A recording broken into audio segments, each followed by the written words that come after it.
দেখো রেকর্ডিং এর মেসেজ গেছে, স্ক্রিন শেয়ার আছে।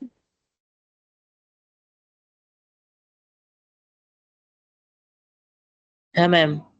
আচ্ছা, ঠিক আছে।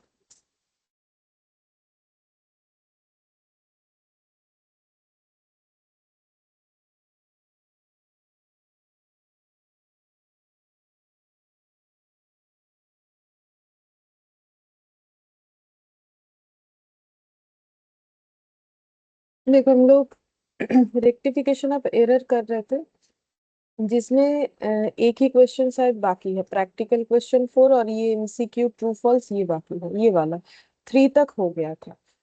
अच्छा, 4th नंबर में देख लेते हैं क्या बोला है। एक मिनट, हम देख लेते हैं कोई नया क्वेश्चन एडिशन।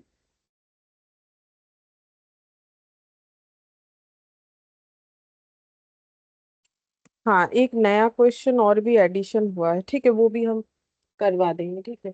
अच्छा, तो पहले 4th वाला कर लेते हैं, 4 और एक 5 होगा, उसके बाद हम लोग बाकी क्वेश्चन कर सकते हैं, ठीक है। तो देखो बोल रहा है कि a merchants trial balance as on June 30 2020 did not agree, तो उनका ट्रायल बैलेंस एग्री नहीं हो रहा है, मतलब ट्रायल बैलेंस तक बन चुका है। The difference was put to a suspense account, तो ट्रायल बैलेंस का डिफरेंस सस्पेंस अकाउंट में दे दिया गया। During the next trading period the following errors were discovered. अच्छा, नेक्स्ट ट्रेडिंग पीरियड मतलब फाइनल अकाउंट्स बन गया था कि नहीं बन गया था, क्या पता चल रहा है पढ़ के, क्या समझ में आ रहा है? ম্যাম ফাইনাল অ্যাকাউন্টস হয়ে গেছিল। ফাইনাল অ্যাকাউন্টস হয়ে গেছিল, সেই জন্যই বলেছে নেক্সট ট্রেডিং পিরিয়ড, নালে বলতো না কথাটা। अच्छा, अब देखो द टोटल ऑफ परचेज, अब ये सब प्रॉब्लम पता चला। You are required to give journal entries to rectify the errors in a way so as to show the current year's profit और लॉस करेक्टली। तो हम लोग को सस्पेंस अकाउंट भी यूज करना है और नॉमिनल अकाउंट की जगह पीएल एडजस्टमेंट यूज करना है, ठीक है। तो 4th नंबर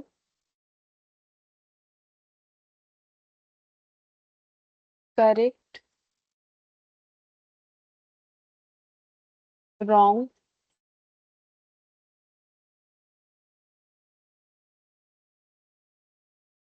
रेक्टिफाइड, सोल्यूशन।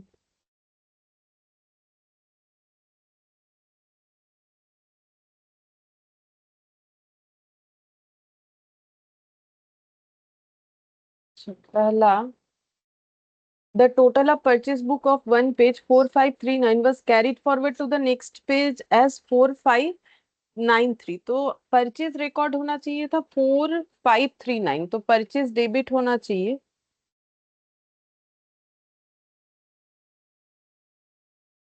4539, ठीक है, बट परचेज डेबिट हुआ है 4593, ठीक है।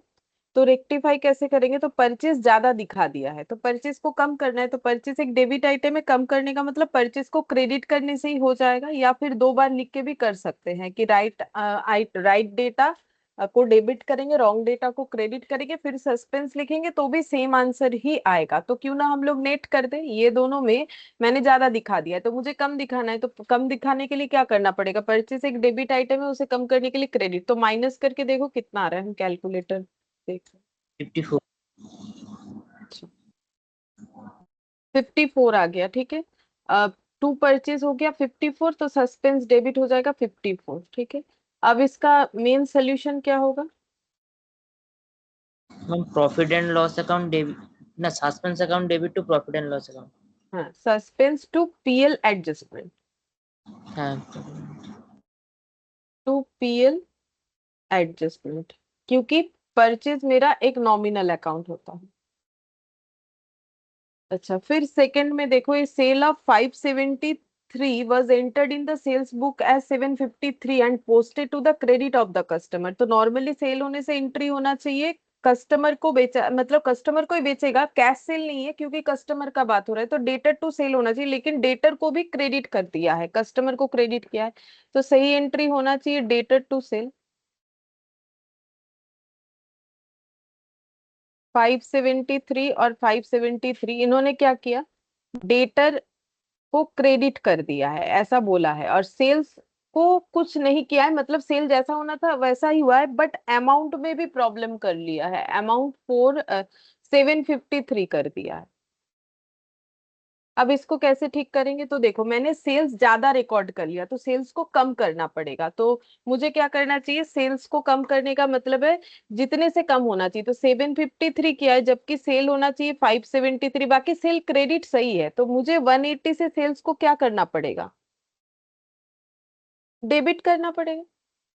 अब है डेबिट करते हुए। सेल्स को हम लोग डेबिट कर लेंगे 180 से, ठीक है।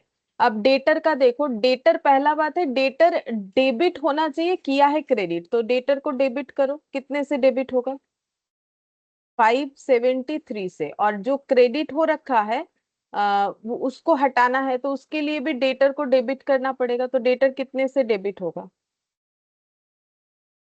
753 से। टू हो जाएगा सस्पेंस, ठीक है। हम लोग सेल्स का भी चाहते तो दो बार लिख के कर सकते हैं, जैसे टू सेल्स 573 और सेल्स डेबिट 753, तो नेट करके 180 आता। जैसे इसमें भी नेट करना पड़ेगा, तो सेल्स को यहाँ पर क्या लिखेंगे, पीएल एडजस्टमेंट 180। डेटर का टोटल कितना हो जाएगा दोनों मिला के,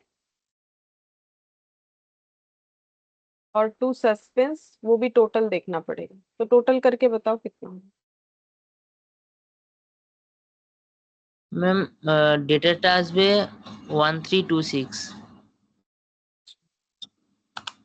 डेटर 1326, ठीक है, दोनों का टोटल। अब ये सस्पेंस का टोटल बता दो, ये सब मिला के। 1506। 1506, ठीक है। अच्छा, फिर नेक्स्ट थर्ड नंबर में, a return to a creditor 510 was entered in the return inward. तो क्रेडिटर को रिटर्न करने से रिटर्न आउटवर्ड होता है, बट रिटर्न इनवर्ड मतलब परचेज रिटर्न को सेल्स रिटर्न दिखा दिया है। However the creditor account was correctly posted, ठीक है। तो सबसे पहले परचेज रिटर्न का एंट्री होना चाहिए क्रेडिटर टू परचेज रिटर्न, या फिर हम लोग रिटर्न आउटवर्ड लिख सकते हैं, जैसा लैंग्वेज इन्होंने यूज किया है। तो creditor to return outward 510। But इन्होंने क्या कर दिया है, इन्होंने गलत ये कर दिया है कि क्रेडिटर को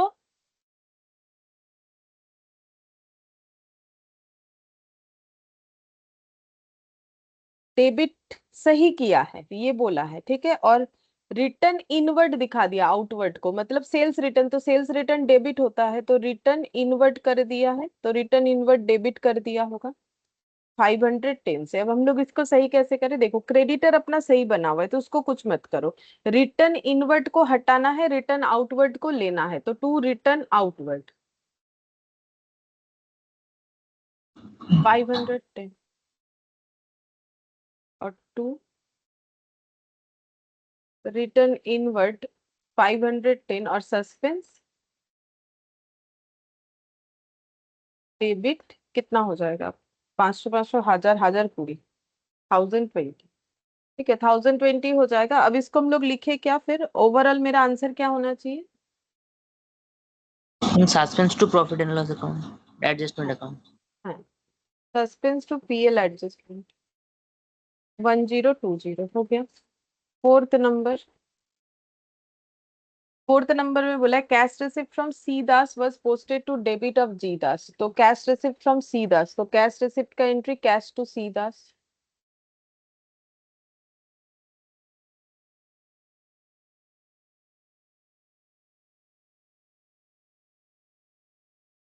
और इन्होंने क्या लिख दिया है, was posted to the debit of जीदास, जीदास को डेबिट कर दिया है, कैश जीदास अमाउंट में कोई प्रॉब्लम नहीं है, ये प्रॉब्लम है, ठीक है। तो सी दास को जी दास कर दिया, ऊपर से क्रेडिट की जगह डेबिट कर दिया है, ठीक है। तो कैश तो सही है, उसको कुछ ना करना है, ठीक है। जी दास को हम लोग हटा देंगे, तो जी दास डेबिट किया तो जी दास को क्रेडिट कर देंगे, और सी दास को रिकॉर्ड कर लेंगे। तो सस्पेंस कितने से होगा, मैम 1240। 1240, 600 600 1240, ठीक है सर। फिर यहाँ पर आंसर क्या हो जाएगा, आंसर यही वाला हो जाएगा, सेम है ना, क्योंकि यहाँ कोई नॉमिनल अकाउंट तो है नहीं, हम बस लिख दिए, ठीक है, इसको रिपीट नहीं कर रहे। नॉमिनल अकाउंट तो नहीं है ना कि हम लोग पीएल एडजस्टमेंट करें इसमें, ठीक है। अच्छा, अब फिफ्थ नंबर में देखो, गुड्स और 840 where dispatched to a customer before close of the year but no invoice was made out। तो गुड्स चला गया है, डेटर को बेच दिया है, बट उसका इनवॉइस बिल नहीं बनाया। तो बिल नहीं बनाने से क्या होगा, एंट्री नहीं हुआ होगा, क्योंकि एंट्री तो बिल वगैरह देख के, कैश मेमो ये सब देख के ही तो एंट्री होता है। जब कोई प्रूफ नहीं है तो एंट्री नहीं हुआ होगा। तो इसका मतलब अगर सही सब काम होता तो एंट्री होना चाहिए था debtor to sales, but entry जो है नहीं हुआ है। ये हमें डायरेक्टली नहीं बोला, एक लैंग्वेज में बता दिया है कि देखो इन्होंने जो है बिल नहीं बनाया, बिल नहीं बनाया तो एंट्री नहीं होगा। तो सही एंट्री क्या होना चाहिए, डेटर टू सेल्स होना चाहिए। और इसका आंसर हो जाएगा debtor to PL adjustment. Six number,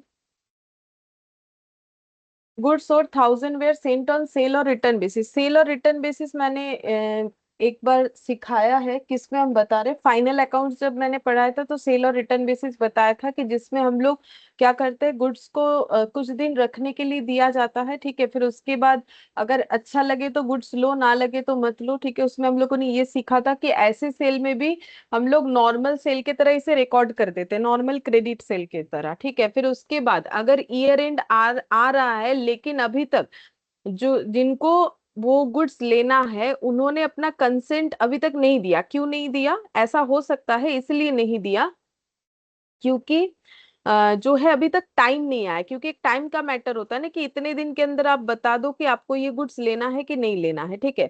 तो अगर वो टाइम नहीं आया और उन्होंने अभी तक हमें कुछ नहीं बताया, तो हमें फिर क्या करना है, हमें उसको क्लोजिंग स्टॉक दिखा देना है, ऐसा क्लोजिंग स्टॉक जो कस्टमर के पास पड़ा हुआ है, ठीक है। ऐसा क्लोजिंग स्टॉक जो कस्टमर के पास पड़ा हुआ है, इस तरीके से हमें दिखाना है, ठीक है।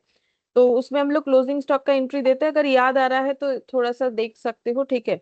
मतलब ये हम लोगों ने फाइनल अकाउंट्स में किया हुआ है। तो अब देखो यहाँ पर बोला क्या है, बोल रहा है कि गुड्स और 1000 were sent on sale or return basis to a customer and entered in the sales book. Sales book में हम लोगों ने एंट्री किया, at the close of the year the customer still had the option to return the goods. और year end आ गया but customer के पास अभी भी ऑप्शन पड़ा हुआ है कि वो गुड्स रिटर्न करे या ना करे, उसका मर्जी। क्यों, क्योंकि जो टाइम लिमिट दिया हुआ था वो शायद अभी तक पार नहीं हुआ, ठीक है। मतलब पार नहीं हुआ इन द सेंस, हम बोल रहे हैं कि वो अभी तक खत्म नहीं हुआ। जैसे मान लो कि किसी का टाइम लिमिट आ रहा है 4 अप्रैल को उसे बताना है, 31 मार्च को ईयर एंड हो रहा है, तो वो क्यों बताए, वो 4 अप्रैल को ही बताएगा, ठीक है। आगे भी बता सकता है, लेकिन अगर कोई मतलब एकदम डेट में ही बताएगा बोल रहा है, तो हम लोग उनको थोड़ी ना कोई प्रेशराइज कर सकते हैं। तो हमें क्या करना पड़ेगा, क्योंकि मैंने गुड्स बेच दिया बट कंफर्मेशन है नहीं, तो हम उसे सेल बोल के तो रिकॉर्ड कर चुके हैं, बट अगर हम उसे सेल दिखाते हैं तो ग्रॉस प्रॉफिट रिकॉर्ड हो जाएगा। अब ग्रॉस प्रॉफिट रिकॉर्ड हुआ और उसके बाद उन्होंने 4 अप्रैल में बोला मुझे गुड्स नहीं लेना है, तो मेरा तो फाइनल अकाउंट्स गलत बन गया, गलत जीपी दिखाएगा। तो मुझे क्या करना चाहिए, क्योंकि मेरा कॉस्ट और रेवेन्यू कंसेप्ट मैच होना चाहिए, तो मैंने क्योंकि बेचा है और उसे सेल दिखाए, तो सेल को कैंसिल कर देंगे। सेल को कैंसिल करने का मतलब मैंने खरीदा है, वो बात तो खत्म नहीं हो रहा है कि मैंने ये गुड्स खरीदा था वो बेचा है, मैंने बेचने को कैंसिल कर देना है और उसको मुझे क्लोजिंग स्टॉक दिखा देना है, ऐसा क्लोजिंग स्टॉक जो मेरे कस्टमर के पास पड़ा हुआ है, ठीक है। The sales price was 25% above cost, ये हमें बता दिया है। और हमें ये नहीं बताया कि यहाँ पर मिस्टेक क्या हुआ है। तो इसका मतलब यहाँ पर मिस्टेक ये हुआ होगा कि बाकी एंट्री नहीं हुए होंगे, जैसे कि गुड्स बेच दिया है उसका एंट्री हुआ होगा, लेकिन क्लोज ईयर आया तो क्या ट्रीटमेंट करना है, उसका एंट्री नहीं हुआ होगा, तो वो हमें करके दिखाना है।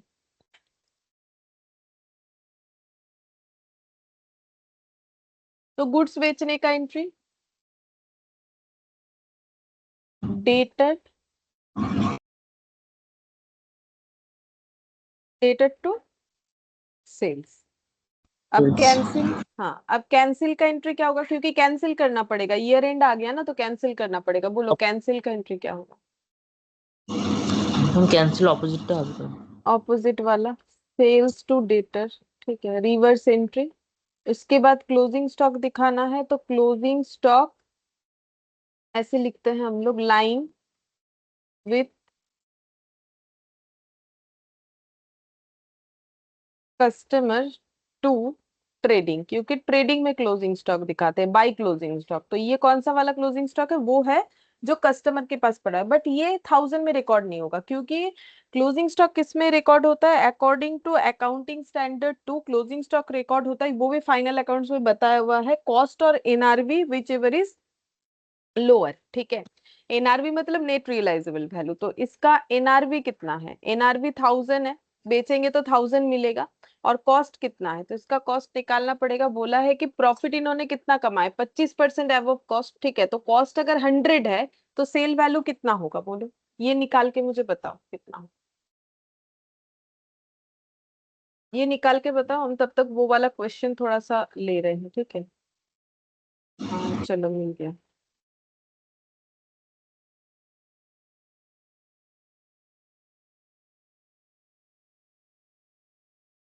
ये वाला है क्वेश्चन, ठीक है, यहाँ से कर।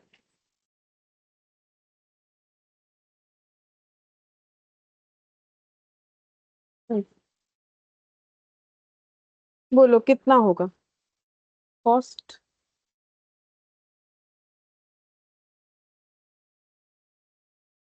देखो, मैंने एक सबसे आसान तरीका बताया था, हमें बोला है प्रॉफिट है 25% ऑन कॉस्ट।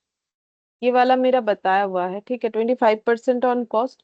तो इसका मतलब कॉस्ट और प्रॉफिट, तो प्रॉफिट 25, कॉस्ट 100, तो सेल कितना हो जाएगा? 125। तो प्रॉफिट ऑन सेल निकालना चाहिए मुझे, तो प्रॉफिट बाई सेल्स हो जाएगा। तो प्रॉफिट कितना है? 25, सेल 125, तो कितना आ जाएगा? 1/5। হ্যাঁ কষ্টের উপর কস্টের কষ্ট উপর 1/4 আর প্রফিটের উপর 1/5। হ্যাঁ কষ্টের উপর একটা কম হলে সেলসের উপর একটা বেশি হবে ওটাই। हाँ, तो 1/5, तो 1000 पे 1/5 लगाएंगे तो पता चल जाएगा। 200 रुपए का क्या है? प्रॉफिट है, ये प्रॉफिट निकल के आया। ठीक है, रेट लगाने से प्रॉफिट, तो कॉस्ट कितना हो जाएगा?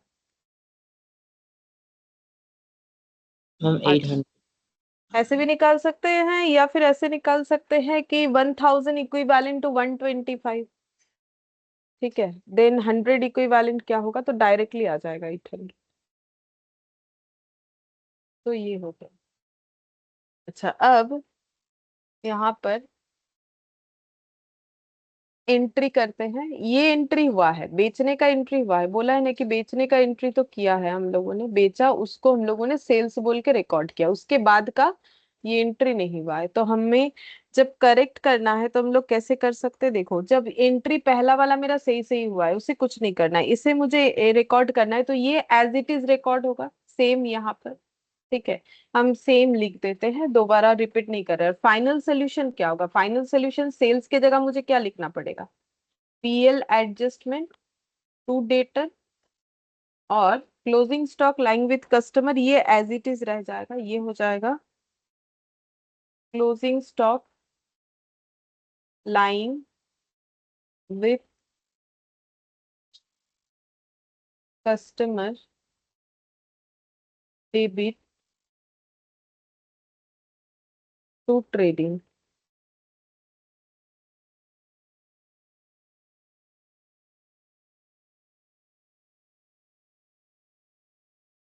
और ये दोनों मिला के भी लिख सकते हो। अच्छा, ट्रेडिंग को तो पीएल एडजस्टमेंट लिखना पड़ेगा ना, ट्रेडिंग तो खुद एक नॉमिनल अकाउंट होता है। ठीक है, तो इसको हम लोग लिख देंगे पीएल एडजस्टमेंट।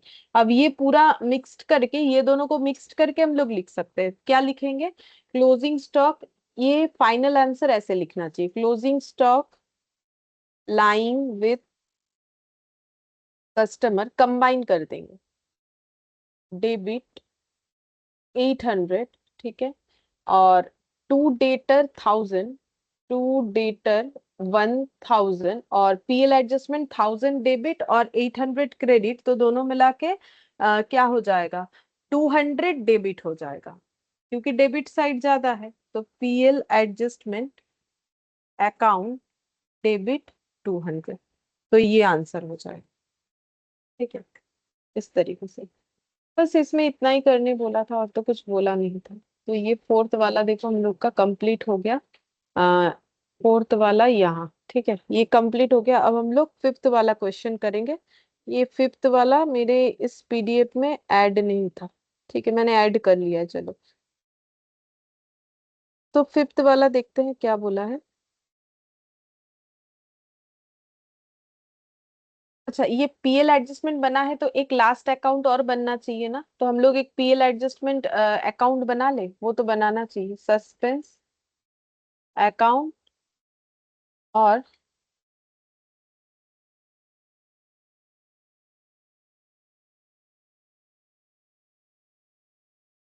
PL adjustment. तो देखते हैं, देखो क्या बोला है, सस्पेंस टू पीएल एडजस्टमेंट, तो सस्पेंस में टू पीएल एडजस्टमेंट 54 और पीएल एडजस्टमेंट में बाई सस्पेंस 54। ठीक है।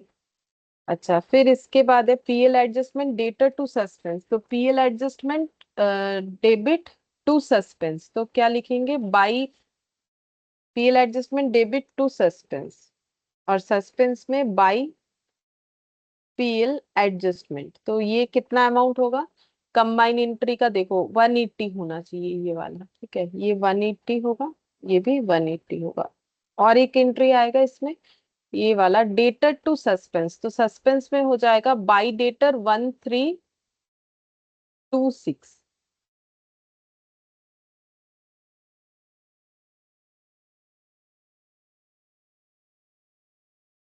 अच्छा, फिर इसके बाद suspense to PL adjustment 1020, suspense to PL adjustment,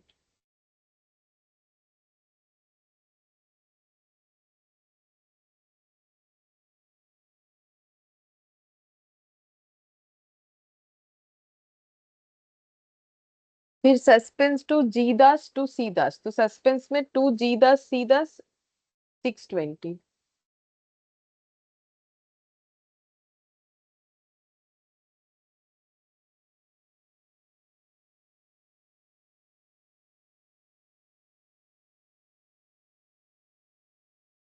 debtor to PL adjustment, तो पीएल एडजस्टमेंट में बाई डेटर 840, 840। अच्छा, और इधर closing stock to debtor, PL adjustment to debtor, तो पीएल एडजस्टमेंट में टू डेटर 1000, टू डेटर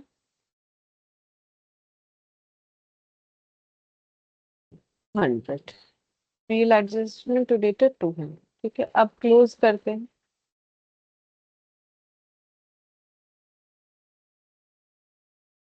तो किधर जाता है, 1020 प्लस 620 प्लस 620 प्लस 54, तो ये आ रहा है 2314, और -180 -1326, तो ये आ जा रहा है 808। अब यहाँ पर ना हमें बोला नहीं है कि कितने का बैलेंस का डिफरेंस आया था, देख लेते हैं एक बार, बोला है कि नहीं, मुझे याद नहीं आ रहा है, देखते हैं। नहीं, डिसएग्री हुआ है, बट कितने से हुआ है ये नहीं बोला है, difference was put to a suspense account ये बता दिया है, तो हम लोग यहाँ पर ये सोचेंगे कि यही डिफरेंस था, क्योंकि हमें तो बोला नहीं है, तो इसका मतलब डिफरेंस इन ट्रायल बैलेंस इतना आया था सस्पेंस अकाउंट का। ठीक है, तो ये हम लोग का हो गया।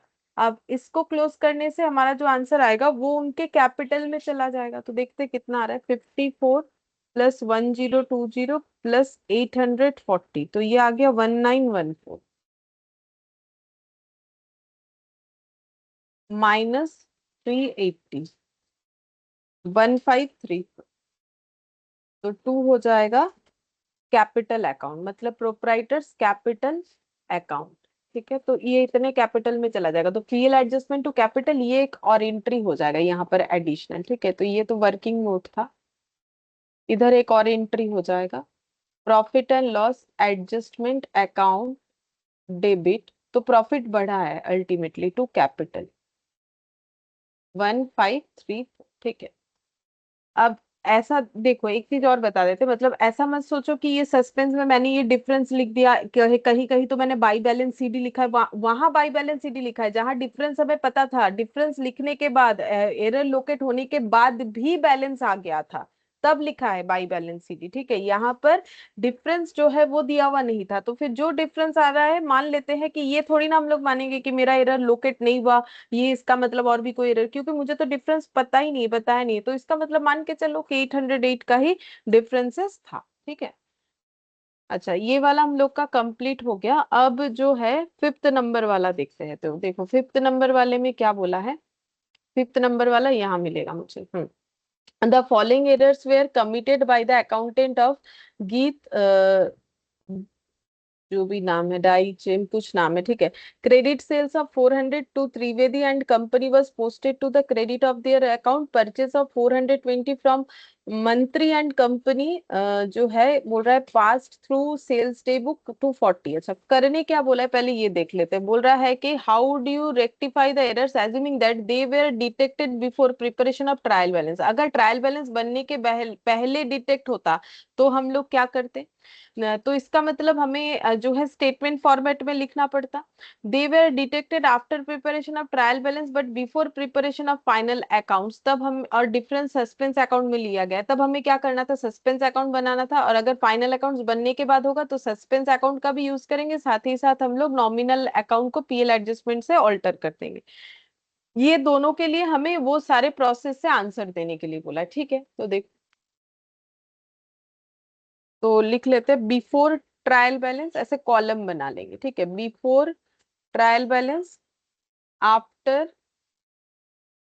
ट्रायल बैलेंस और आफ्टर फाइनल अकाउंट्स, ठीक है। अच्छा, अब सबसे पहले देखो बोला है क्रेडिट से to Trivedi and company was posted to the credit of their account. तो क्रेडिट सेल करने से क्या एंट्री होना चाहिए था, डेटर टू सेल्स, मतलब त्रिवेदी टू सेल्स, तो सही एंट्री होना चाहिए था। हाँ बोलो, इसमें क्या करें।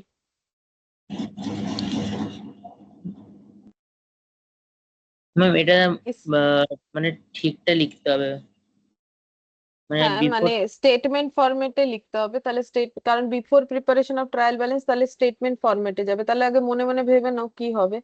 तो देखो क्या होगा, पहले थोड़ा सोच लो कि मेरा सही एंट्री क्या होना चाहिए था, त्रिवेदी टू सेल्स, ठीक है। ऐसे दिमाग में हम लोग सोच सकते हैं। तो अब इन्होंने क्या किया है, बोल रहा है कि posted to the credit of their account.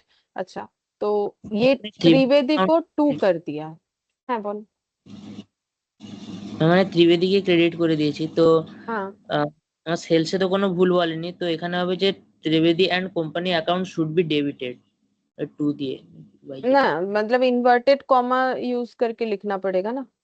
হ্যাঁ। तो स्टेटमेंट कैसे लिखें, तो टू साइड मतलब मेरा debit side, debit side trial balance में कैसे रिप्रेजेंट होता है,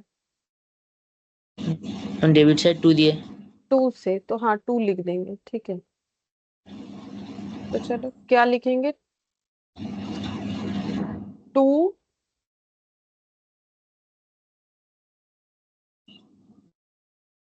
टू त्रिवेदी अकाउंट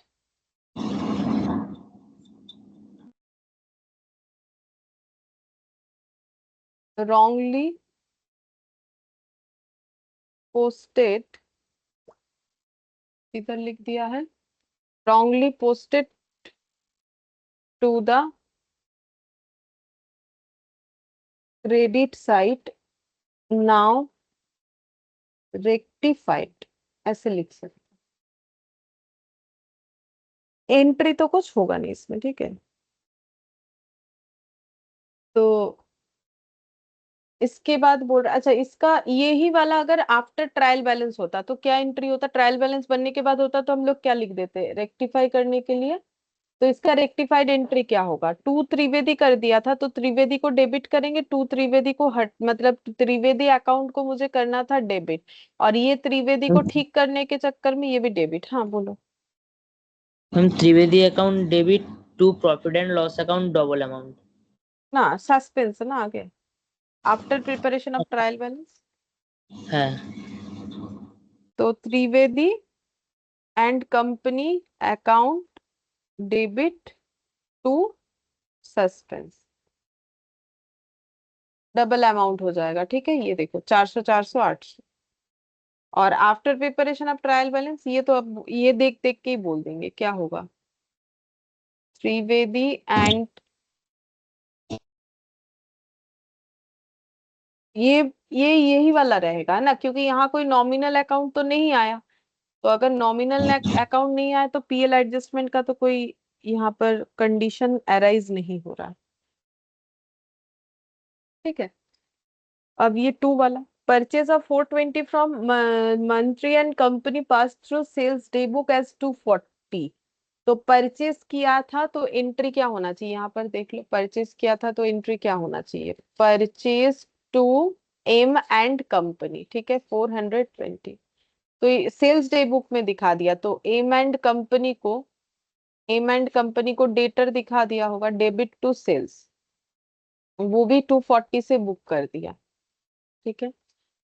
तो यहाँ पर मेरा before preparation of trial balance, after preparation और फाइनल जो है वो क्या हो जाएगा।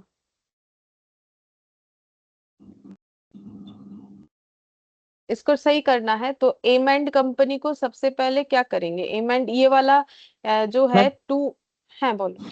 ম্যাম এম এন্ড কোম্পানিটাকে ওটা ক্রেডিট করব আর সেলসটাকে ডেবিটে করব, মানে purchase account debit, sales account debit to M and company account. এটা হবে মানে আফটার টিবি। हाँ, तो परचेज डेबिट हो जाएगा 420 से, सेल्स डेबिट 240 से, और टू एम एंड कंपनी 420 और 240 मिला के 660। 660। ठीक है, अच्छा तो ये वाला हो जाएगा, तो इसका एंट्री करना पड़ेगा, तो sales debit purchase debit to M and company, बस ये लिखने से ही हो जाएगा। আর ম্যাম আফটার আফটার এফএম হচ্ছে মানে profit and loss adjustment account debit to M and company. Company. Sales है 240, देख लीजिए ठीक लिखना, हाँ sales 240, purchase 420 to M and company তো 660। লিখতে হবে। हाँ, और ये वाला हो जाएगा, हाँ बोलो। ম্যাম বিফোর টিবি ওটা তো লিখতে হবে স্টেটমেন্ট। হ্যাঁ, কিন্তু স্টেটমেন্ট অ্যারাইজ তখন হবে না যখন ওয়ান সাইডেড এরর হয়, নাহলে তো এন্ট্রি হবে। আচ্ছা ম্যাম এটা আচ্ছা ঠিক আছে বুঝেছি। এটাতে পুরো এন্ট্রি চলে আসছে না, যখন এন্ট্রি আসবে না তখন স্টেটমেন্ট ফরম্যাটে করতে হবে, কিন্তু হ্যাঁ মানে সাসপেন্স অ্যাকাউন্ট ইউজ করা যাবে না।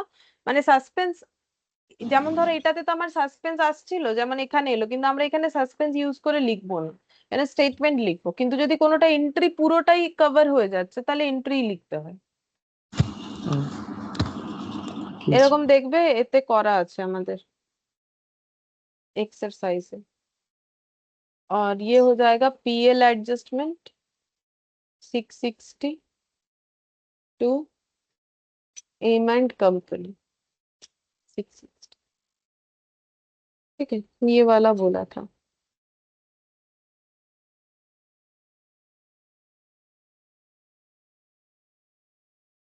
चलो, अब ये हटा देते, इसका काम हो गया, ये हटा दिए। ठीक है। अच्छा, अब हम लोग यहाँ पर जो है ट्रू फॉल्स और एमसीक्यू ये देख लेते हैं। चलो, सबसे पहले बोला है the method of rectification of error depends on the stage at which the error were detected. बोलो सही है कि गलत। রেকটিফিকেশন আমরা কোন মেথডটা ফলো করব ওটা, হ্যাঁ বলো। এটা ট্রু হবে। हाँ, कौन से स्टेज में एरर लोकेट हो रहा है उसके ऊपर तो डिपेंड करता ही है ना, जैसे कि before preparation of trial balance, after preparation of trial balance, या after preparation of final accounts. In case of error of complete omission, मतलब हम लोगों ने कुछ भी नहीं लिखा, the trial balance does not tally. একদম ট্রু। না, ঠিক করে ভাবো, যদি আমি পুরো এন্ট্রিটাই লিখতে ভুলে গেছি তাহলে কি ট্রায়াল ব্যালেন্স ট্যালি হবে না। হ্যাঁ ম্যাম ট্যালি করবে, এটা ফলস হবে।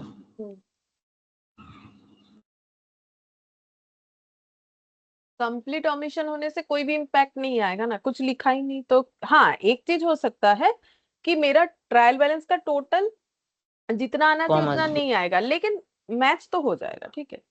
when errors are detected after preparation of trial balance, suspense account is open. Ma'am true. ठीक है। when purchase of an asset is treated as an expense, it is known as error of principle. अगर asset खरीदने को expense बताते हैं तो इस ऐसी गलती को बोलते हैं एरर ऑफ प्रिंसिपल। ম্যাম এটা তো ট্রু হবে। হ্যাঁ, প্রিন্সিপাল এররই হয়, মানে আমি আইডেন্টিফাই করতে পারিনি কোনটা রিয়েল অ্যাকাউন্ট কোনটা নমিনাল অ্যাকাউন্ট, সেই জন্য।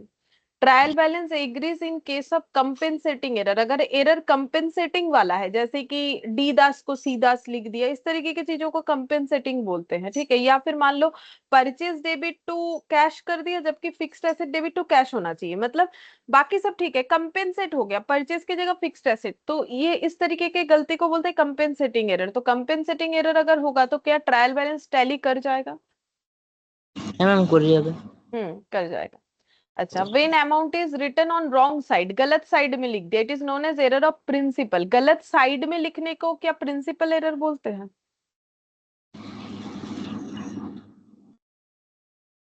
ম্যাম ফলস হবে এটা। हाँ, इसको क्या बोलते हैं? देखो लिखा हुआ है कॉपी में, देख के बताओ क्या बोलते हैं। যদি লিখেছো পেয়ে যাবে, এই দেখাচ্ছি আমি, লেখানো আছে।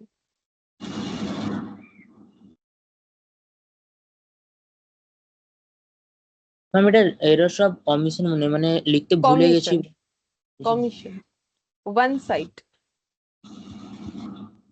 इसमें क्या बोला था? वन साइड बोला था ना, रॉन्ग साइड। अच्छा, ये तो रॉन्ग साइड, হ্যাঁ ठीक है। एरर ऑफ कमीशन बोलते हैं इंग्लिश से। अच्छा, प्रिंसिपल एरर तो इसे बोलते नहीं है। On purchase of furniture the amount spent on repair should be debited to repair account. Purchase किया है फर्नीचर और उसको रिपेयर करवाया, हो सकता है सेकेंड हैंड था तो रिपेयर करवाए, तो उस रिपेयर का खर्चा बोल रहा है रिपेयर अकाउंट में डेबिट कर दिया। सही है कि गलत है? এটা ট্রু হবে। না, ফলস হবে। যদি তুমি কোনো অ্যাসেট কিনছো, সেই অ্যাসেটটাকে তারপর রিপেয়ার করাচ্ছো, ধরো আমি একটা সেকেন্ড হ্যান্ড গাড়ি কিনলাম, দিয়ে গাড়িটাকে একটু ঠিকঠাক করালাম, তো পুট টু ইউজের আগে, মানে গাড়িটা যতক্ষণ না ইউজ করছি তার আগে যত খরচা সব গাড়ির দামের সাথে অ্যাড হবে, মানে গাড়ির অ্যাকাউন্টে চলে যাবে না, कैपिटल एक्सपेंडिचर হবে। जब तक হ্যাঁ यूज करना स्टार्ट नहीं करेंगे तब तक जो भी खर्चा कर लेंगे वो मेरे एसेट के कॉस्ट में ऐड हो जाएगा। लेकिन अब मान लो हम गाड़ी यूज करना स्टार्ट कर दिए, ठीक है, अब उसके बाद मैंने गाड़ी को रिपेयर करवाया, तो तब रिपेयर का खर्चा कहाँ डेबिट होना चाहिए? अब गाड़ी है खराब हुआ तो তখন रिपेयर करवाना पड़ेगा, हाँ बोलो, तब कहाँ होना चाहिए? ম্যাম যদি নতুন মেশিন কিনি মানে ইউজ করিনি তার আগে हम्म যদি আমি মেশিনটা রিপেয়ার করে যদি চালানো শুরু করি তখন ওটা যাবে মানে ফার্নিচার বা অ্যাসেটস এর মধ্যে ওটা ঢুকে থাকবে। হ্যাঁ, নতুন কিনলেও যদি রিপেয়ার করো, দেখো নতুন কিনলে নর্মালি রিপেয়ারের প্রশ্ন আসে না আমাদের। নতুন কিনলে আমরা বলতে পারি ইনস্টল করালাম বা ওটাকে অন্য যদি কিছু করতে হয় করলাম, সেগুলো অ্যাড হলো, যেমন অ্যাসেটটা নিয়ে আসার খরচা সবকিছু। কিন্তু আমি যদি পুরোনো জিনিস কিনি তাহলে আমার মোটামুটি রিপেয়ার করাতে হতে পারে, নাও হতে পারে। যদি পুরোনো জিনিসটা রিপেয়ার করিয়ে ইউজেবল বানাচ্ছি, তো ইউজেবল কন্ডিশনে আনার জন্য আমি যা যা খরচা করবো সব অ্যাসেটের দামের সাথে অ্যাড হবে।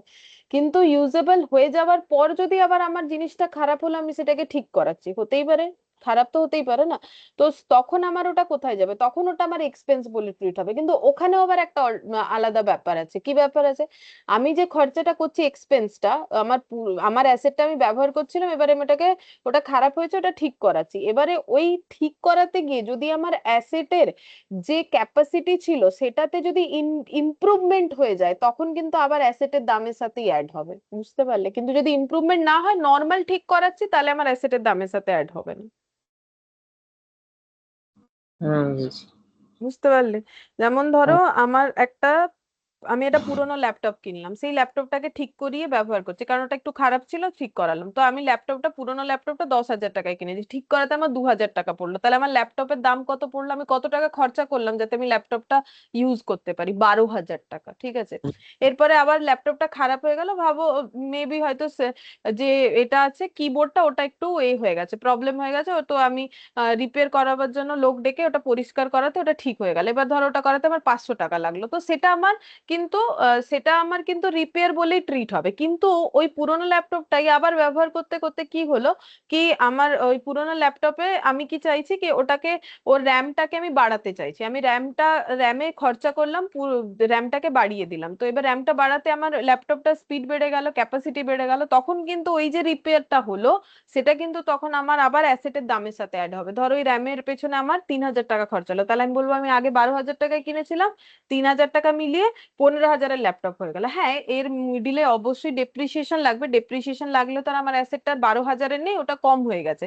কিন্তু मेजर रिपेयर যদি হয়, major repair in the sense, major repair उसको बोलते हैं जो करने से हमारे एसेट के कंडीशन में चेंज होता है। अगर ऐसा क्वेश्चन में बता दिया है, देखो रियल लाइफ में तो हम लोग खुद समझ सकते हैं, लेकिन क्वेश्चन जब तक हमें नहीं बताएगा तब तक रिपेयर का मतलब हम लोग मानेंगे कि रिपेयर का मतलब जो है रेवेन्यू, मतलब डे टू डे का खर्चा ही माना जाएगा, रेवेन्यू एक्सपेंडिचर। लेकिन रिपेयर कब हो रहा है, अगर बिफोर एसेट यूज हो रहा है, कि कभी भी एसेट को यूज नहीं किया लेकिन रिपेयर करवा रहे, तो वो एसेट के कॉस्ट के साथ ऐड होना चाहिए। और यूजेबल होने के बाद रिपेयर अगर करवा रहे हैं, तो वो रिपेयर कैसा है, अगर क्वेश्चन बोल रहा है कि वो रिपेयर की वजह से एसेट का कैपेसिटी में चेंजेस आ गया है, तो फिर वो एसेट के कॉस्ट में ऐड होगा। अगर नहीं आया है तो वो नॉर्मल रिपेयर माना जाएगा। बोलो, ये बात क्लियर है? हाँ मैम। ठीक है, तो अब देखो 8th नंबर वाला क्या बोल रहा है। 8th नंबर में बोला है profit and loss adjustment account is open to rectify the errors detected in the current accounting period. बोल रहा है कि हम लोग पीएल एडजस्टमेंट अकाउंट तब ओपन करते हैं जब हम लोग एरर को रेक्टिफाई करते हैं या एरर डिटेक्ट करते हैं, डिटेक्ट करने के बाद रेक्टिफाई करते हैं करेंट अकाउंटिंग पीरियड में। बोलो, करेंट अकाउंटिंग पीरियड के लिए पीएल एडजस्टमेंट होता है? এটা ফলস হবে। हम्म, क्योंकि पीएल एडजस्टमेंट खोल के हम लोग क्या करते हैं, प्रीवियस ईयर का सारा जो भी प्रॉब्लम था उसको जब दिखाते हैं तो वो पीएल एडजस्टमेंट में आता है। तो वो बेसिकली क्या होता है, वो जो है पीएल एडजस्टमेंट हम लोग ओपन इसीलिए करते हैं ताकि हम लोग नेक्स्ट अकाउंटिंग पीरियड में पहुंच गए, अकाउंट्स तो बना दिया फाइनल अकाउंट्स, तो ताकि नेक्स्ट अकाउंटिंग पीरियड में कोई भी गलती ना हो, वहां का जीपी या एनपी जब हम लोग लेके जाएंगे तो वो सही सही बने, इस वजह से किया जाता है। अच्छा, अब देखो rent paid to landlord of proprietor's house must be debited to rent account, ये तो एंट्री पता होने से ही बोल सकते हैं हम लोग। प्रोप्राइटर ने अपना रेंट पे किया है तो रेंट अकाउंट में डेबिट होगा। না ম্যাম, এটা ফলস হবে। এটা হবে ড্রয়িংস ना। থ্যাঙ্কস হবে। हम्म। अच्छा, अब नेक्स्ट देखो यहाँ पर बोल रहा है कि if the errors are detected after preparing trial balance, trial balance बनने के बाद हम लोगों ने एरर फाइंड आउट किया, then all the error are rectified through suspense account.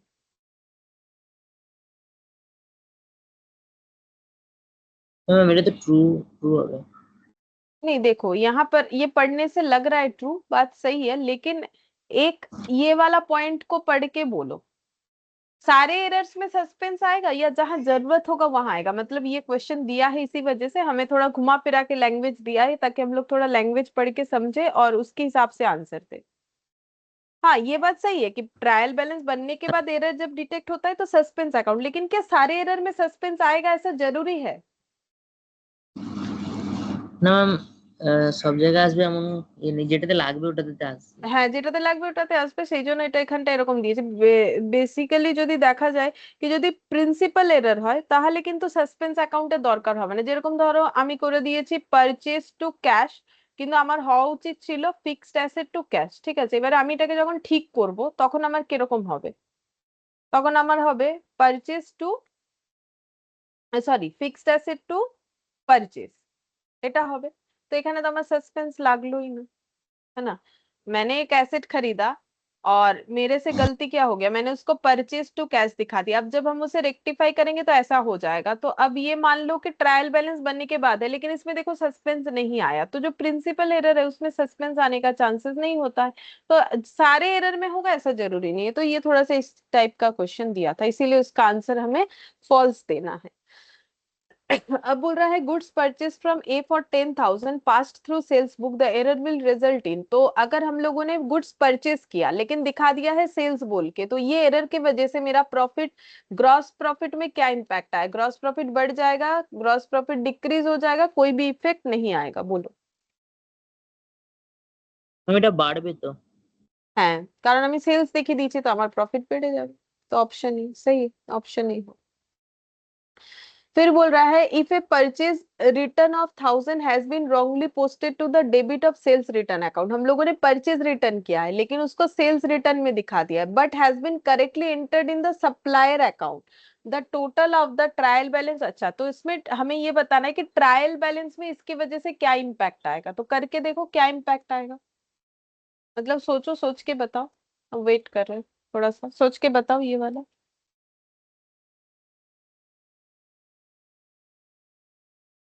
Entry लिख के ट्रायल बैलेंस छोटा सा एक बनाने से ही पता चल जाएगा।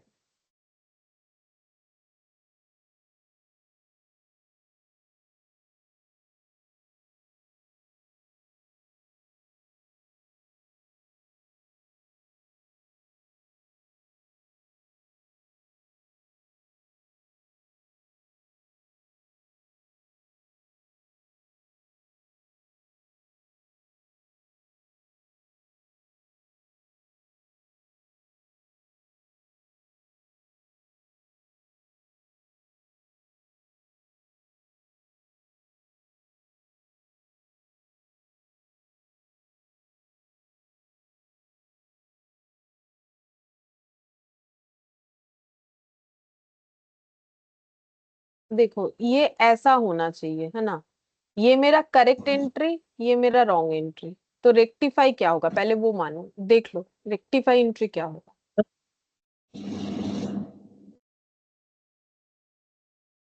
ম্যাম রেকটিফাই এন্ট্রি হবে creditors account debit to purchase return to sales return.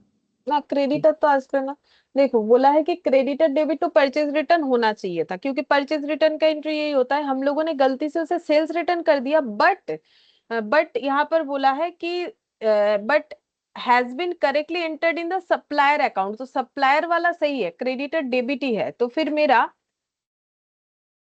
Creditor debit sales return debit हो गया है गलती से, तो सेल्स रिटर्न को क्रेडिट करो और परचेज रिटर्न जैसा था वैसा ही रहेगा, मतलब ये तो ठीक है ना।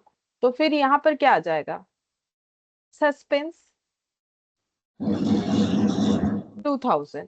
अब इसके वजह से इम्पैक्ट क्या आएगा, देखो हम लोगों ने ये गलती कर दिया, इसके हिसाब से अगर ट्रायल बैलेंस बनेगा तो मेरा ट्रायल बैलेंस में सेल्स रिटर्न और क्रेडिटर, तो सेल्स रिटर्न डेबिट, तो डेबिट साइड में कितना दिखेगा 1000, क्रेडिटर कितना दिखेगा 1000, तो अगर हम लोग इस ट्रायल बैलेंस को क्लोज करते हैं डेबिट साइड में 2000 दिखेगा और क्रेडिट साइड में क्या दिख रहा है, ম্যাম 2000 ক্রেডিট से कम, হ্যাঁ 2000 টাকা দিয়ে কম, তাহলে কোন কোন কথাটা হবে এখানে, মানে কোন আনসারটা হবে। ম্যাম এ ওই বি 2000 টা হবে 3 সি হবে। सी, सी হবে है ना। द হ্যাঁ debit side of the trial balance will be 2000 more than the credit side, credit side का जो भी टोटल आ रहा है उससे डेबिट साइड हमेशा 2000 से ज्यादा दिखेगा, अगर सिर्फ यही वाला एरर है, ठीक है, तो ऐसे करके हम लोग समझ सकते हैं। फिर थर्ड नंबर में बोला है the amount is posted in the wrong account और it is written on the wrong side of the account, इसको क्या बोलते हैं, अभी दिखाया था, मैंने लिखवाया था, रॉन्ग साइड या रॉन्ग कैलकुलेशन करने पे उसे क्या बोलते हैं, एरर ऑफ, एक मिनट देखिए, ম্যাম বি হবে। हाँ एरर ऑफ कमीशन बी है। ठीक है, तो अब देखो फोर्थ नंबर में 200 paid as wages for erecting a machine should be debited to, अगर 200 रुपए मशीन के इरेक्शन के लिए हम लोगों ने पे किया है तो वो अमाउंट डेबिट होगा कौन से अकाउंट में, रिपेयर अकाउंट में, मशीन अकाउंट में, कैपिटल अकाउंट में। ওটা মেশিনারি অ্যাকাউন্টে যাবে মানে। मशीन में ही जाएगा, क्योंकि इरेक्शन का काम कब होता है, यूज करने के पहले या यूज करने के बाद। ম্যাম ইরেকশনের মানে, মানে আমি কি বলবো এটাকে, মানে ম্যাম ইউজার হ্যাঁ মানে তৈরি করা, বেসিক্যালি বলতে পারি যে ওটাকে ব্যবহারযোগ্য করার জন্য, যেমন মানে এটাকে বাংলাতে, ভালো বাংলাতে যদি আমি বলি তাহলে ওই যে বলে না, মানে ওটাকে মানে ইনস্টলই বলতে পারে একরকম, মানে কি বলবো, নির্মাণ করা বা স্থাপন করা, মানে স্থাপন করা যেটাকে বলে, মানে যেমন ধরো কি এসিটাকে কি করতে হয়, এসিটাকে তো একটা প্রপার জায়গায় লাগাতে হবে, একটা অ্যাকোয়াগার্ড নেবে ওটাকে একটা দেওয়ালে ফিক্স করতে হবে, তো ওটাই ওই যে আমরা যে ওটাকেই বলছে ইরেক্টিং এর কাজ, যে যে জিনিসটা যেখানে লাগালে আমি ইউজ করতে পারবো সেইটাকে বলছে इरेक्शन। तो इरेक्शन का काम हमेशा यूज करने के पहले होता है। ठीक है, तो ये मेरा इसीलिए मशीन अकाउंट में जाना चाहिए। अभी जो कैपिटल रेवेन्यू एक्सपेंडिचर हम बता रहे थे वही वाला।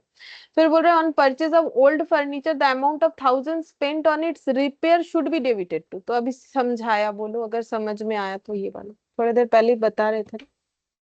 मैम এটাও ওই ফার্নিচার অ্যাকাউন্টেই যাবে। हाँ, क्योंकि खरीदा ही है मैंने पुराना वाला, फिर उसको इतना खर्चा करके रिपेयर करवाया, तो मैंने जितने का भी फर्नीचर खरीदा, मान लो 3000 का खरीदा, तो उसमें 1000 और खर्चा किया तो 4000 का बन गया। फिर बोल रहा है गुड्स और 50 गिवन एज चैरिटी। चैरिटी के हिसाब से अगर गुड्स डिस्ट्रीब्यूट कर रहे हैं तो वो क्रेडिट कौन से अकाउंट में होना चाहिए? तो एंट्री सोचने से ही आंसर आ जाए। चैरिटी, गुड्स डिस्ट्रीब्यूटर्स चैरिट्यूटर एंट्री की है।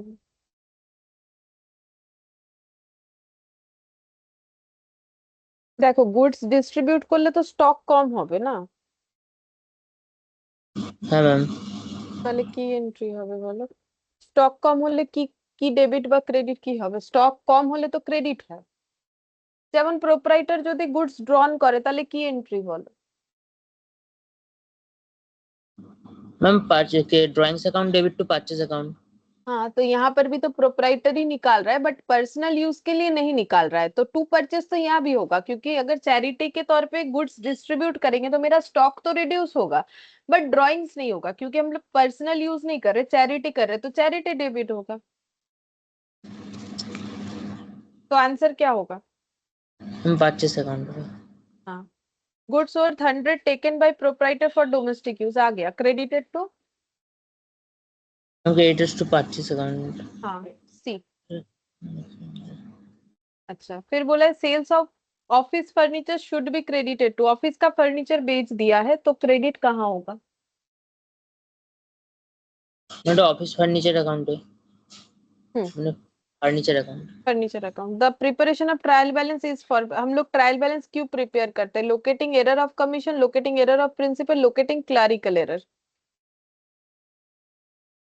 ये मैंने पढ़ाया नहीं है, क्योंकि ट्रायल बैलेंस का अलग एक टॉपिक है तुम लोग का, वहां पर ये बता देंगे। लेकिन बोलो कि हम लोग ट्रायल बैलेंस बनाते हैं तो हमें क्या मिल जाता है, क्या लोकेट कर सकते हैं?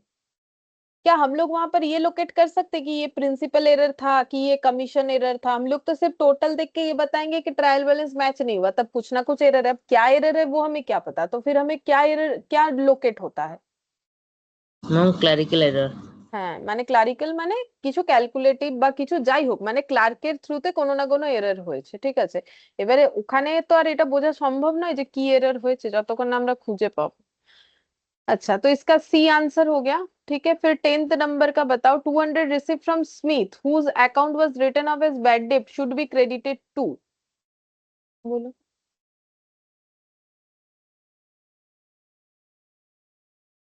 बैड डेप्ट के हिसाब से राइट ऑफ हो गया था, फिर उसने पैसा दिया, तो फिर पैसा मिलने से, हाँ, बैड डेप्ट रिकवरी अकाउंट होगा, क्योंकि एंट्री क्या होता है, कैश या बैंक टू बैड डेप्ट रिकवरी, तो फिर 200 से एंट्री होगा जिसमें बैड डेप्ट रिकवरी मेरा क्रेडिट हो जाएगा।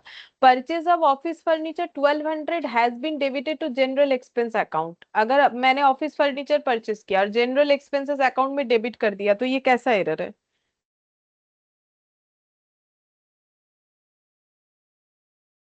मैम এটা प्रिंसिपल হবে।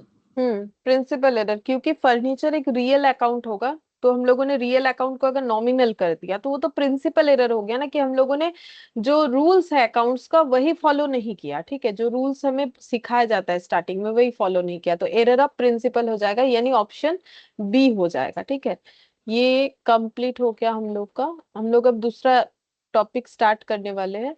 और यहाँ पर जस्ट हम एक बार एक चीज देख लेते हैं कि यहाँ कोई नया क्वेश्चन तो एडिशन नहीं हुआ था, वो हम एक बार जस्ट चेक करेंगे, और कुछ नहीं। नहीं, ठीक है, सेम सभी क्वेश्चन है, बस एक 5 नंबर मैंने ऐड कर दिए। ठीक है, अब हम लोग क्या पढ़ेंगे ना, अब हम लोग पढ़ेंगे डेप्रिशिएशन। ठीक है, डेप्रिशिएशन स्टार्ट करें।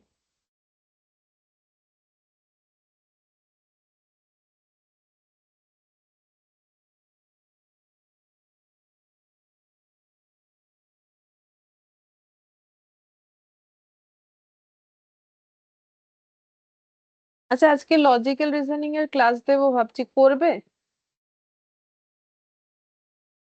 না আজকে বিকালে অ্যাকচুয়ালি টাইমটা হবে না, মানে ইয়ে থাকে একটু। ম্যাম আলাদা ডেটে করলে হবে না, মানে ধরুন শনিবার দিন যেমন সকালে ছুটি থাকে, তো ওই দিন 10টা থেকে করলে অ্যাভেলেবেল থাকবো। আসলে আমার তো রোজই মানে ক্লাস থাকে, শনিবার আমার ইন্টারের ক্লাস থাকে সকালে, এটাই হচ্ছে, ও এটাই প্রবলেম। আমার এই বৃহস্পতিবারটা ফাঁকা থাকে।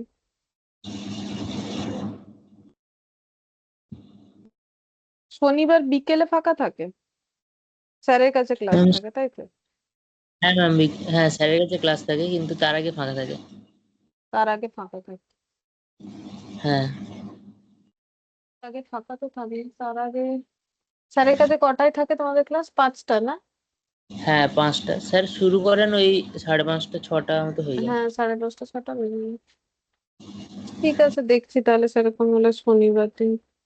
তো হ্যাঁ। সেটাই জিজ্ঞেস করে নিলাম, যদি কেউ না করে তাহলে শুধু শুধু দিয়ে লাভ নেই। হ্যাঁ। ঠিক আছে, देखছি তাহলে शनिवारটা।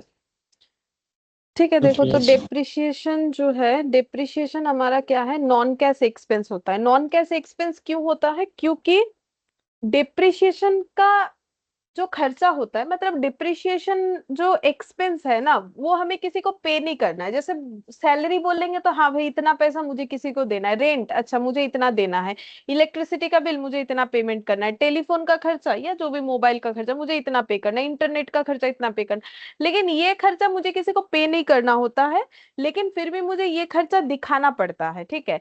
तो अब डिप्रिशिएशन क्या है? बेसिकली हम लोग जो फिक्स्ड एसेट यूज कर रहे हैं, जैसे मैंने एक जो है, मान लो एसी खरीद लिया, ठीक है, 40,000 रुपए देके। अब इस 40,000 रुपए का एसी जो हम यूज करना स्टार्ट कर रहे हैं, तो इस एसी का हर रोज डिप्रिशिएशन हो रहा है, ठीक है। या हाथ में हमारा जो मोबाइल है, जो भी हमारे घर में फिक्स्ड एसेट है, फर्नीचर है, टीवी है, लैपटॉप है, फैन है, ठीक है, जो भी है, तो ये जो खर्चा हो रहा है इसको में रिकॉर्ड करना जरूरी है कि हम लोग हर साल कितने रुपए का उस एसेट को यूज कर रहे हैं या कंज्यूम कर रहे हैं, यूज बोलेंगे यहाँ पर इसको, ठीक है। लैंग्वेज यूज होना चाहिए। क्यों रिकॉर्ड करना है? देखो, अब घर पे मेरे पास एक लैपटॉप है, घर पे मेरे पास एक मोबाइल है, तो मुझे कुछ फर्क नहीं पड़ता है, ठीक है भाई, ये पुराना हो गया नया खरीद लेंगे, ठीक है।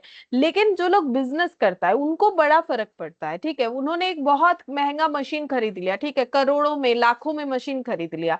अब जब नेक्स्ट टाइम वो मशीन खरीदने जाएंगे, तो उनके लिए बहुत प्रॉब्लमेटिक होगा ना कि अचानक से इतना पैसा कहाँ से आए। तो डिप्रिशिएशन मतलब कितने रुपए का मशीन वो हर साल यूज कर रहे हैं, अगर उनके पास ये हिसाब रहे तो उन्हें पता चल जाएगा कि भाई मुझे ये मशीन कितने साल सर्विस देगा। पहला बात है, मशीन जब खरीदेंगे ना तो हम लोग खुद समझ जाते हैं कि इस मशीन का लाइफ कितना है। जैसे जिससे खरीदेंगे वो बताएगा ये मशीन आपका कम से कम इतना साल चल जाएगा, बाकी देखो चलाने के ऊपर है, ठीक है।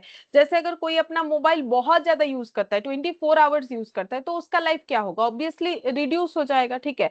तो वो यूज के ऊपर भी डिपेंड करता है कि एसेट का लाइफ किसके पास कितना होना चाहिए, ठीक है। तो यहाँ पर डिप्रिशिएशन फिर चार्ज करना क्यों जरूरी है? जैसे हम बोल रहे थे कि डिप्रिशिएशन इसीलिए चार्ज करना जरूरी है, जैसे मान लो कि ये एक मशीन है, ठीक है। इस मशीन का यूज करके हम क्या बनाते हैं, फिनिश्ड गुड्स बनाते हैं, जो गुड्स हम बेचना चाहते हैं। तो अब ये फिनिश्ड गुड्स बनाने के लिए मैंने क्या क्या इनपुट दिया है मशीन में, रॉ मटेरियल का खर्चा किया है, लेबर का किया है, अदर एक्सपेंसेस का किया है, ठीक है।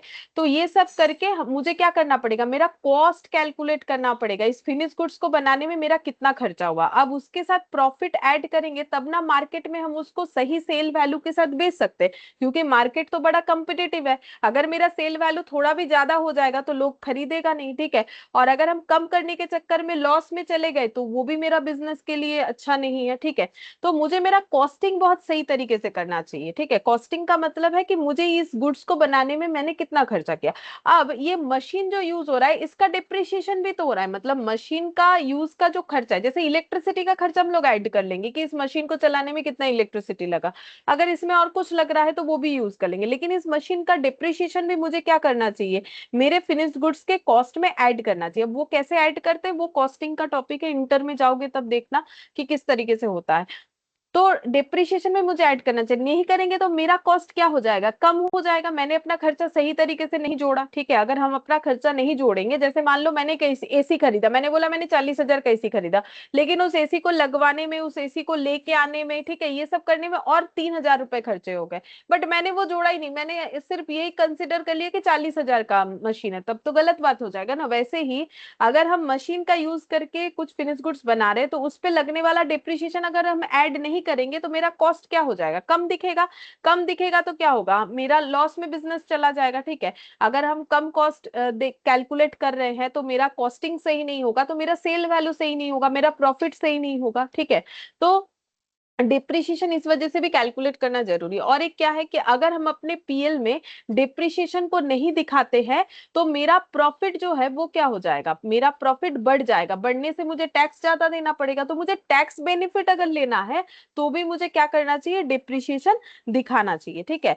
ये एक कारण हो गया कि मुझे डिप्रिशिएशन क्यों दिखाना चाहिए। दो कारण मैंने बता दिया, ठीक है। एक तो मुझे मेरे प्रोडक्शन का कॉस्ट सही तरीके से कैलकुलेट करना चाहिए, मुझे टैक्स बेनिफिट लेने के लिए दिखाना चाहिए, और मेरा पूरा फाइनेंशियल स्टेटमेंट सही दिखे, मतलब trading, PL, balance sheet, cash flow, fund flow, जो भी जितने भी फाइनेंशियल स्टेटमेंट बनते हैं वो सारे ट्रू एंड फेयर व्यू दिखाने चाहिए, क्योंकि डिप्रिशिएशन ना लगाना ट्रू एंड फेयर व्यू नहीं माना जाता है। तो ये रूल्स है, ठीक है, अकाउंट्स का, कि भाई आप कोई एसेट यूज कर रहे हो तो उसका जो है, क्योंकि देखो एसेट मैंने जो यूज किया वो 5 साल चलेगा। मैंने 1 लाख का एसेट खरीद लिया, तो क्या हम 1 लाख का एसेट को पीएल में दिखा दे, टू फिक्स्ड एसेट बोल के 1 लाख, ये तो नहीं चलेगा ना। क्यों नहीं चलेगा, क्योंकि पीएल मेरा ईयर टू ईयर का खर्चा रिकॉर्ड करता है। तो 1 लाख का मशीन को हम थोड़ी ना 1 साल में यूज करने वाले, इस मशीन का तो लाइफ मेरे लिए 5 साल है, एजम्पशन बोल रहे हैं, मान लो कि 5 साल है। तो इसका मतलब ये 1 लाख रुपए का मशीन हम 5 साल तक अगर यूज करेंगे, तो 1 लाख को मुझे 5 से डिवाइड करके कैसे राइट ऑफ करना चाहिए, 20,000 करके, ठीक है। इसके अलावा भी डिप्रिशिएशन का अलग अलग मेथड है, हम जस्ट अभी समझा रहे हैं। तो इसका मतलब मेरा ये 1 लाख का मशीन हम हर साल 20,000 करके यूज करेंगे, तो मुझे पीएल में 20,000 दिखाना अलाउड होगा, एक साथ 1 लाख नहीं, बिकॉज 1 लाख 5 ईयर्स का डेटा बताता है, लेकिन मुझे पर ईयर का यहाँ पर रिकॉर्ड करना चाहिए। तो ताकि मेरा financial statement true and fair view दिखाए, इस वजह से भी मुझे डिप्रिशिएशन चार्ज करना चाहिए, ठीक है। और एक चीज में, मुझे फ्यूचर में एसेट खरीदना है, ठीक है, क्योंकि ये मेरा मशीन तो 5 साल ही चलेगा भाई, 5 साल बाद फिर मुझे क्या करना है, फिर नया मशीन खरीदना है। तो नया मशीन जब खरीदेंगे मेरे पास पैसा होना चाहिए। अब अचानक से मेरे पास पैसा कहाँ से आ जाएगा, तो हम ये बोल सकते हैं कि अगर मेरा मशीन को हम हर साल 20,000 का यूज करें, तो हम अपने प्रॉफिट से क्या कर सकते हैं ना, 20,000 रुपए सेट असाइड, मतलब हटा के रख सकते हैं, एक फंड बना सकते हैं, प्रॉफिट से हम ये पैसा यहाँ पर जमा करते जाएंगे, ठीक है। और ये हर बार का जो 20,000 आएगा उसको हम कहीं इन्वेस्ट भी कर सकते हैं, जैसे अभी हम लोग मैथ्स में टाइम वैल्यू मनी में पढ़ रहे थे ना, तो हम लोग इन्वेस्ट भी कर सकते हैं। इन्वेस्ट करने से इंटरेस्ट मिलेगा, इंटरेस्ट मिलने से मेरा पैसा बढ़ेगा। तो 5 साल बाद जब हम मशीन खरीदने जाएंगे नया वाला, तो मेरे पास एक सपोर्ट रहेगा फंड का, ठीक है। अब हो सकता है 5 साल बाद मशीन का दाम बहुत ज्यादा बढ़ गया, हो सकता है थोड़ा बहुत बड़ा, जो भी है, लेकिन मेरे पास तो एक सपोर्ट हो जाएगा नया एसेट को खरीदने का। तो डिप्रिशिएशन हमें ये भी बताने के लिए हेल्प करता है कि मुझे कितना सेट असाइड करना चाहिए फ्यूचर में सेम नया मशीन खरीदने के लिए, या फिर मार्केट में जैसा भी मशीन आया है जो मुझे नीड है वो मशीन खरीदने के लिए मेरे पास कितना पैसा होना चाहिए, मतलब मुझे कितना पैसा करके जमाना चाहिए, ठीक है। तो उसका भी मेरे पास एक जो है हेल्प हो जाता है। तो इसीलिए डिप्रिशिएशन चार्ज करना बहुत जरूरी है, ठीक है।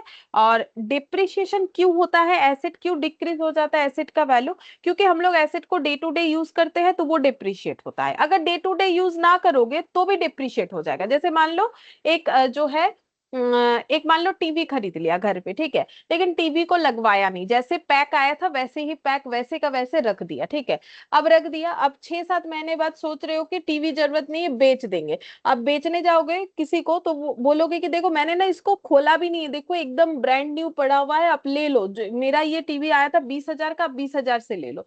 तो वो बोलेगा मैं क्यों लूं 20,000 से, तो हम तो शॉप से ले लेंगे, ठीक है, मुझे आपसे क्यों लेना है, आप इसको मुझे अगर 15,000 में दोगे तो हम ले लेंगे। तो हम लोग अगर बोलेंगे कि भाई नहीं मैंने तो यूज नहीं किया ये वो, तो कोई नहीं मानेगा, क्योंकि जैसे ही समय चला जाता है, पासेज ऑफ टाइम, तो वो एसेट हमारे लिए पुराना हो जाता है, चाहे हम लोग यूज करें या ना करें उससे कोई फर्क नहीं पड़ता है। फिर अगर टेक्नोलॉजी चेंज हो जाता है, ठीक है, टेक्नोलॉजी चेंज होने से एसेट का वैल्यू कम हो जाए। जैसे मान लो कि आज जो है मैंने जो ম্যাম टीवी खरीदा है, हाँ बोल। ম্যাম ওই জিনিসটা ধরুন দোকান থেকে কিনলে তো কেউ কম দামে দেবে না, মানে কম देवे দামে ना, একই হ্যাঁ দামে। নিশ্চয়ই দেবে না, কিন্তু এখন কেউ যদি বলবে যে আমি এবার দেখো কেউ মনে করবে যে হ্যাঁ ঠিকই তো বলছে, নতুন পড়ে আছে 15,000-এ নিয়ে নি, কিছু এসে যায় না, ঠিক আছে ওটা বেনিফিট হলো। তো কারোর যদি মনে হয় ভাই আমি 15,000 টাকা দিয়ে পুরোনো, মানে আমি কেন 20,000 টাকা দিয়ে পুরোনো জিনিস নেবো, আমি 20,000 টাকা দিয়ে নতুন জিনিস নেবো, দরকার হলে আরো 1-2 হাজার টাকা বেশি দেবো, ঠিক আছে, সেটা মানে চয়েস, ডিপেন্ড করছে কি কে কি করবে। এবার সবসময় যে দাম বেড়ে যায় সেটাও নয়, অনেক সময় দাম কমেও যায়, ঠিক আছে। কিন্তু কারোর কাছে যখন রাখা আছে জিনিসটা, তখন আমরা সেটাকে কি মনে করি, ওর জিনিস। কিন্তু দোকান থেকে নিলে আমরা কি মনে করি, নতুন জিনিস নিয়ে এলে আমরা কি তাও তো বলবো যে আমি দোকান থেকে আনিনি, এটা তো আমাদের মনে হয় না। হ্যাঁ, সেইটাই। তো দেখো, ডিক্রিজ ইন দা ওইটা কি লিখে ভ্যালু। হ্যাঁ এক্সপেন্সেস বলো এর? বলো। ম্যাম নন ক্যাশ এক্সপেন্সেস এর নিচে ওটা কি লেখা আছে বুঝতে পারছি না। Implicit cost. ইমপ্লিসিট আছে।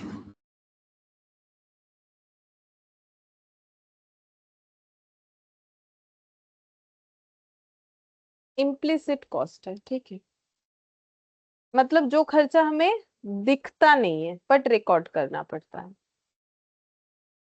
देखो नॉर्मल वेयर एंड टीयर के वजह से हमारा एसेट डिक्रीज होता है। नॉर्मल वेयर एंड टीयर मतलब रेगुलर जो यूज कर रहे हैं, ठीक है, कोई भी एसेट को, जैसे घर पे कोई फर्नीचर है तो उसको रेगुलर यूज कर रहे हो तो उसका नॉर्मल वेयर एंड टीयर होगा, मतलब रोज का जो भी इसका डिप्रिशिएशन होना है वो तो होगा। पासेज ऑफ टाइम, अगर मान लो एक फर्नीचर घर पे एक कोने में पड़ा हुआ है, उस पे कुछ नहीं करते हो, मान लो एक चेयर पड़ा है उसको यूज नहीं करते हो, उसको हाथ भी नहीं लगाते हो, फिर भी वो पड़े पड़े सेकेंड हैंड ही होगा, ठीक है, क्योंकि हम लोग उसको जो है शॉप से लेके आ गए, शॉप से निकालते हैं कोई भी चीज तो उसे नया बोल सकते हैं।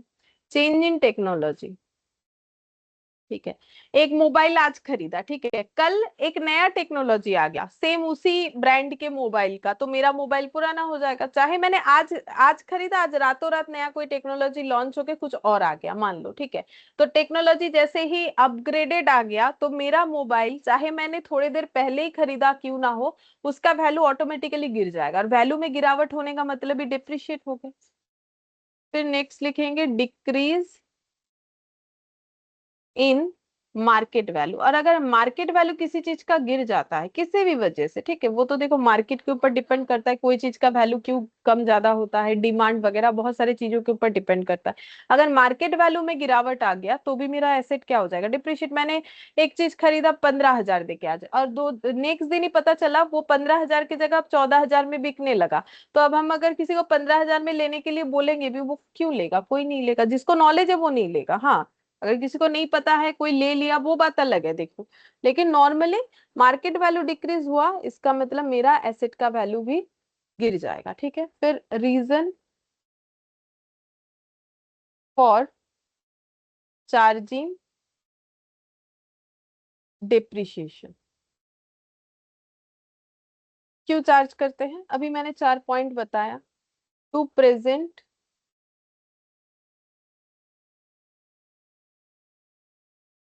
True and fair view of the financial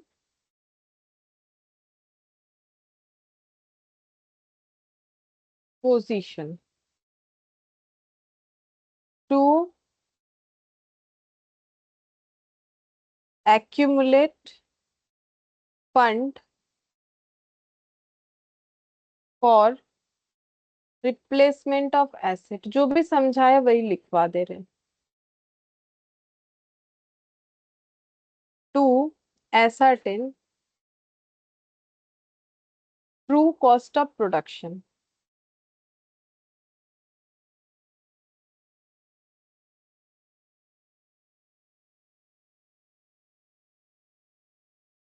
to ascertain true result of operation. इस बात का मतलब यही है कि हम लोग जो भी काम कर रहे हैं, ऑपरेशन यानी जो भी एक्टिविटी कर रहे हैं, उसका जो भी रिजल्ट आए वो ट्रू आए, सारा चीज ट्रू आए। जैसे कि देखो डेप्रिसिएशन पीएल में जाता है, ट्रेडिंग पीएल आजकल हम लोग एक साथ लिखते हैं, तो मेरा नेट प्रॉफिट गलत आएगा, तो फिर उससे मेरा बैलेंस शीट में जब कैपिटल में वो ऐड होगा तब भी गलत आएगा, ठीक है। फिर इसके बाद हम लोग जब हमारा फाइनल अकाउंट से उससे अगर कैश फ्लो बनाने जाते हैं तो भी हमारा वहां पर प्रॉब्लम आएगा, क्योंकि अगर हम लोग डिप्रिसिएशन नहीं दिखा रहे तो हमारा पूरा ही जो है डेटा अलग दिख रहा है। तो ट्रू रिजल्ट दिखे, सही रिजल्ट दिखे हमारे एक्टिविटी का, उसके लिए भी डिप्रिशिएशन चार्ज करना जरूरी हो जाता है, ठीक है। और डिप्रिशिएशन किस पे चार्ज होता है? डिप्रिशिएशन ऑलवेज जो है सिर्फ और सिर्फ फिक्स्ड एसेट पे चार्ज होता है। ये नेक्स्ट पॉइंट लिख रहे, depreciation charge on cost of fixed asset, fixed asset के कॉस्ट पे चार्ज किया जाता है। अच्छा, अब कॉस्ट ऑफ फिक्स्ड एसेट क्या होता है?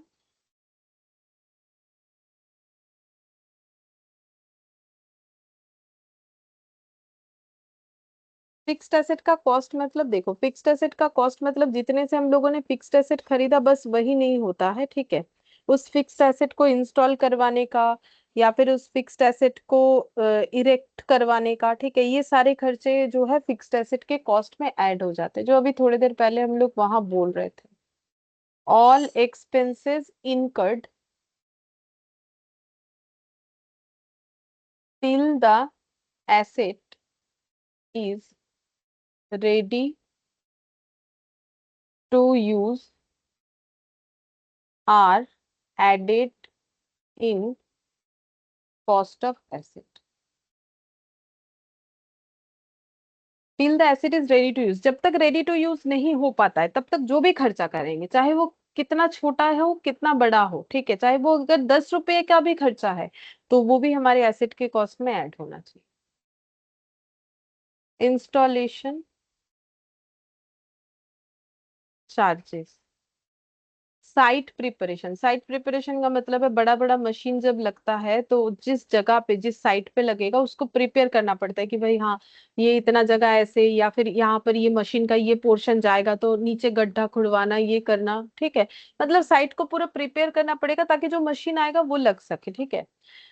साइट प्रिपरेशन, उसके बाद trial run, trial run expense, trial run expense का मतलब हो गया कि कोई भी मशीन हम लोग लाते हैं, ठीक है, जैसे देखोगे ट्रायल रन का मतलब होता है जैसे मान लो प्रिंटर वगैरह अगर कभी खरीदते हो तो थोड़ी ना पहले ही कोई भी इंपॉर्टेंट डॉक्यूमेंट को हम लोग प्रिंट करके पेज खराब करेंगे। पहले हम लोग क्या करते हैं, नॉर्मल पेजेस में, जैसे A4 पेज को पहले यूज करोगे, इसमें क्या फायदा, पहले नॉर्मल किसी पेज में हम लोग ट्राई करके देखेंगे ना कि भाई मेरा प्रिंटर कितना अच्छे से काम कर रहा है, क्या कलर वलर सही आ रहा है कि नहीं, ब्लैक एंड व्हाइट वाला कैसे हो रहा है, कलरिंग वाला कैसे हो रहा है, ये ट्रायल रन की पहले हम लोग चेक करके देख लेते हैं रफली कि क्या हो रहा है। उसके बाद हम लोग उसे जो है प्रॉपर तरीके से करेंगे, तो उसमें भी तो एक खर्चा होता है, जितना भी हम लोग रफ पेज यूज करें वो भी तो एक खर्चा है, तो ट्रायल रन का जो खर्चा होता है वो भी हम लोग फिक्स्ड एसेट के कॉस्ट में ऐड करते हैं। परचेज प्राइस तो आएगा ही आएगा कि मशीन को जितने से खरीदा वो तो मेन है ही, परचेज प्राइस। और जैसे इरेक्शन चार्जेस एटसेट्रा, ठीक है। अच्छा, अब अगर हम लोग कोई एसेट खरीद रहे हैं जिसमें हम लोगों को मान लो गवर्नमेंट ने सब्सिडी दिया है, सब्सिडी का मतलब मैंने बताया था एक बार, छूट, ठीक है, तो उसको ग्रांट भी बोला जाता है। गवर्नमेंट ने मान लो कोई ग्रांट दिया है या फिर कोई सब्सिडी दिया है फिक्स्ड एसेट के अगेंस्ट में, मतलब कभी कभी होता है, ठीक है, बड़े बड़े ऑर्गेनाइजेशन को गवर्नमेंट बोलती है ठीक है आप ये आप ये जो है फैक्ट्री ओपन करो, जो मशीन का दाम है ना उसमें हम लोग आपको सब्सिडी देंगे। जैसे मान लो जो प्लांट खरीदा जा रहा है वो है 50 लाख, ठीक है, तो गवर्नमेंट ने आके बोला ठीक है आपको ये 45 लाख में मिल जाएगा, ठीक है, मतलब आप जहां से भी खरीदो आपको हम लोग सब्सिडी दे देते हैं 5 लाख का। तो अगर सरकार की तरफ से उस चीज पे सब्सिडी है 5 लाख का तो फिर हमें 45 लाख में वो चीज मिल जाए। तो इस तरीके से भी हमें कॉस्ट डिसाइड करना पड़ सकता है। फिर ट्रायल रन जो अभी बताया, ट्रायल रन क्या है, ट्रायल रन का मतलब है जो मशीन है उस पे हम लोग पहले ट्राई करके देखेंगे कि वो कैसे आउटपुट दे रहा है, ठीक है। अब जो आउटपुट निकल के आया, ठीक है, उसको उसका अगर कोई मार्केट वैल्यू है, मान लो कि उसका कोई मार्केट वैल्यू है तो हम लोग उसको बेच सकते हैं, ठीक है। मतलब हम ये कह रहे हैं जैसे मान लो मैंने एक जेरोक्स मशीन खरीदा, ठीक है, अब जेरोक्स मशीन ठीक चल रहा है कि नहीं चल रहा है उसके लिए हम पहले ट्रायल रन दे रहे हैं, इधर उधर का पेज ला रहे हैं, ठीक है, मतलब बेकार का पेज ला रहे हैं फिर देख रहे हैं, या फिर अच्छा पेज ला के देख रहे हैं कि भाई